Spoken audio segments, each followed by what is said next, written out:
গোটা রাজ্যের মতন মালদা জেলাতেও একাধিক পাচার, ড্রাগস, খুন, রাহাজানি, এখানে কোনো কিছু বাদ নেই। এমনকি টোটো যদি রাস্তায় চলছে তো পঞ্চায়েত থেকে নির্দেশ দিয়ে দিচ্ছে যে 2000, 5000, 10,000 লাগবে, তার কোনো রসিদ নেই। কেন লাগবে? টোটোতে একটা লোক চাপলে 10 টাকা লাগে, আর সে সারাদিন মাথার ঘাম পায়ে ফেলে কোনো রকমে নিজের জীবনটা কাটায়। তো তার জন্য কেন তৃণমূলের নেতাদেরকে 2000, 5000 দিতে হবে? পুলিশ জানে না এসব? তো পুলিশ কি রাস্তার মোড়ে মোড়ে দাঁড়িয়ে থেকে শুধু ট্রাক থেকে আর বাস থেকে টাকা আদায় করার জন্য আছে, আর মানুষকে ভয় দেখানোর জন্য, আর যারা মানুষের উপর অত্যাচার করবে তাদের হয়ে কাজ করার জন্য?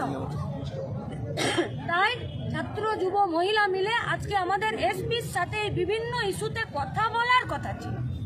কিসের জন্য ব্যারিকেড দিলেন, আর কিসের জন্য সংসেজে দাঁড়িয়ে আছেন, আর কিসের জন্য অত বড় বাসের স্ট্রাকচার করেছেন আমরা জানি না।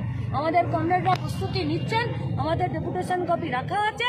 যদি ওদের সত্যিকারের দক্ষতা, যোগ্যতা এবং সাহস থাকে আমাদের সাথে কথা বলবে, নইলে এই কথা গোটা মালদা জেলা এর পরে আবার বলবে।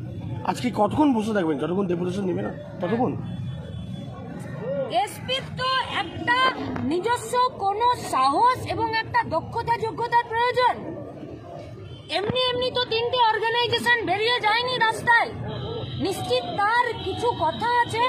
তাহলে এসপির কি উচিত ছিল না যে একবার তারা কি বলছে শুনেনি? নাকি তৃণমূলের টাকা কানে গোঁজা আছে বলে বাকি আর কিছু শুনতে পাচ্ছে না?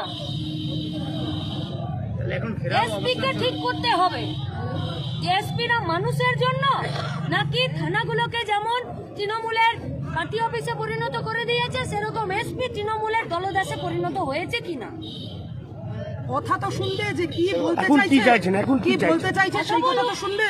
না বললে এসপির দায়িত্ব এসপি নিজে নেবে। এইভাবে কি পথে বসে থাকবেন?